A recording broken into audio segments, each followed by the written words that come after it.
আর এবার পহেলগাঁও কাণ্ড নিয়ে সংসদের স্ট্যান্ডিং কমিটির বৈঠকে প্রশ্ন তুললেন তৃণমূল সাংসদ অভিষেক বন্দ্যোপাধ্যায়। সূত্রের খবর, বিদেশ সচিব বিক্রম মিশ্রিকে তিনি প্রশ্ন করেন যে 4 জন জঙ্গি কিভাবে ভারতে ঢুকেছিল। আর কি প্রশ্ন করেন তিনি জানবো। কথা বলবো আমাদের প্রতিনিধি বিজেন্দ্র সিং এর সঙ্গে। বিজেন্দ্র, গতকাল প্রায় 2 ঘন্টা বিদেশ মন্ত্রকের যে স্ট্যান্ডিং কমিটি রয়েছে পার্লামেন্টে তার বৈঠক ছিল এবং সেখানে ফরেন সেক্রেটারি বিক্রম মিস্ত্রি এসেছিলেন ব্রিফ করার জন্য, সাংসদদের তাদের প্রশ্নের জবাব দেওয়ার জন্য। এবং সেই জায়গায় অভিষেক বন্দ্যোপাধ্যায় 2টি প্রশ্ন রাখেন বিশেষ করে বিক্রম মিস্ত্রির জন্য।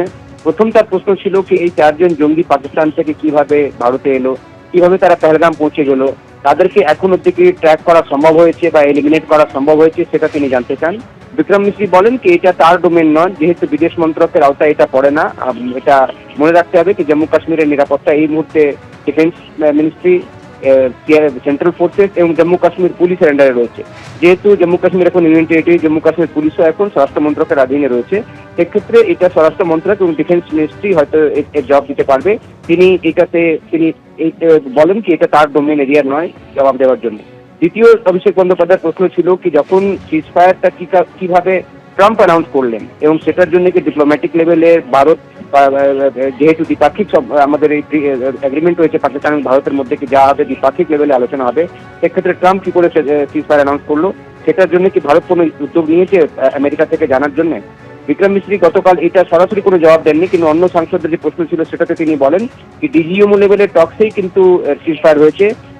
সোশ্যাল মিডিয়াতে কিছু পোস্ট করেছিলেন ডোনাল্ড ট্রাম্প, তিনি পরে সেটাকে চেঞ্জও করেছেন। কিন্তু ডিজিএমও পাকিস্তানের ডিজিএমও প্রথমেই 9:15 10 তারিখ সকালে প্রথম তিনি ফোন করেন এবং তারপরে যখন পাকিস্তান থেকে প্রস্তাব আসে তারপরে ভারত আলোচনার পর রাজি হয় 3:30 নাগাদ সিজফায়ার করা হবে সন্ধ্যে 5টা থেকে। সেক্ষেত্রে সরাসরি এটারও জবাব তিনি বিক্রম মিস্ত্রি গতকাল অভিষেক বন্দ্যোপাধ্যায়ের প্রশ্ন জবাবে দেননি। তবে 2 ঘন্টা মিটিং চলেছে, আরো কয়েকটি প্রশ্ন ছিল যার জবাব বিক্রম মিস্ত্রি দিয়েছেন এবং বিদেশ মন্ত্রক থেকে জানানো হয়েছে যে পাকিস্তান এখন নিউক্লিয়ার যে আর্সেনাল ইউজ করবে এরকম একটা খবর আসছিল। বিক্রম মিস্ত্রি বলেন কি না, পুরোপুরি কনভেনশনাল ওয়ার হয়েছে, এখানে কোনো নিউক্লিয়ার অস্ত্র ইউজ হবে এরকম কোনো প্রশ্ন সেখানে ছিল না। এবং তার সঙ্গে সঙ্গে তিনি এটাও বলেন কি এখন পাকিস্তানের সঙ্গে নর্মাল সম্পর্ক নিয়ার ফিউচারে হওয়ার কোনো সম্ভাবনা নেই। ধন্যবাদ বিজেন্দ্র। শিক্ষায় দুর্নীতির দায় সম্পূর্ণভাবে বিরোধীদের ঘাড়ে ঠেলে দিলেন মুখ্যমন্ত্রী। বললেন যারা উস্কাচ্ছে তারাই মামলা করেছে, আমাদের জন্য চাকরি যায়নি। পাল্টা বিরোধীরা প্রশ্ন তুলেছে প্রাক্তন শিক্ষামন্ত্রী পার্থ চট্টোপাধ্যায় টাকা খেয়েছেন, তার দায় বিরোধীদের।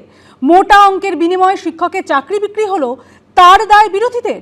আর এই দুর্নীতি চক্রের মধ্যে পড়ে অসহায় করুণ অবস্থা চাকরিহারাদের।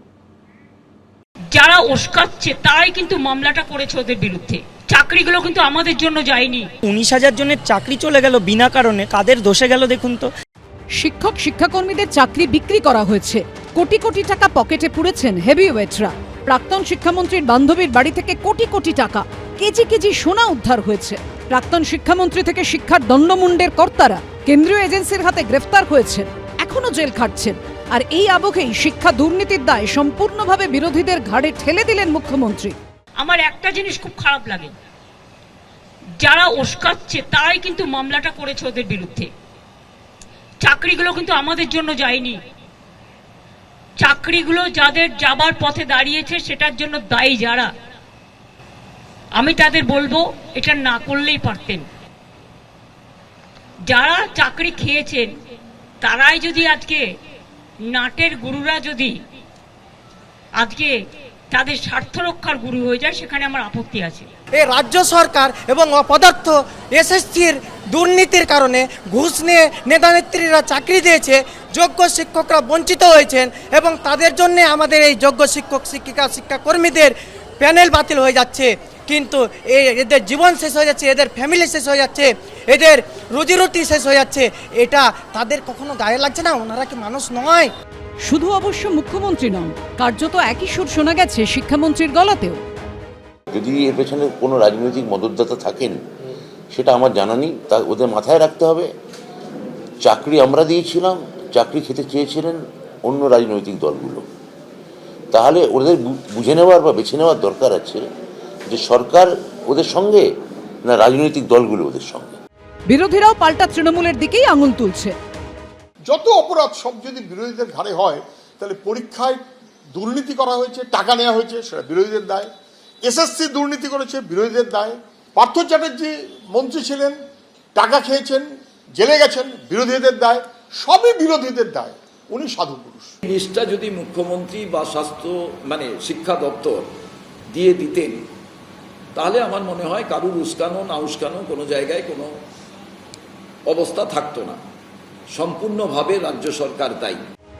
প্রাক্তন শিক্ষামন্ত্রী পার্থ চট্টোপাধ্যায় থেকে মধ্যশিক্ষা পর্ষদের প্রাক্তন সভাপতি কল্যাণময় গঙ্গোপাধ্যায়, এসএসসির প্রাক্তন চেয়ারম্যান সুবীরেশ ভট্টাচার্য থেকে এসএসসির প্রাক্তন উপদেষ্টা শান্তিপ্রসাদ সিনহা, প্রাক্তন সচিব অশোক কুমার সাহা এখনও জেলবন্দী। ব্রতদীপ ভট্টাচার্য, অর্ণব মুখোপাধ্যায় ও বিজেন্দ্র সিংহ রিপোর্ট, এবিপি আনন্দ।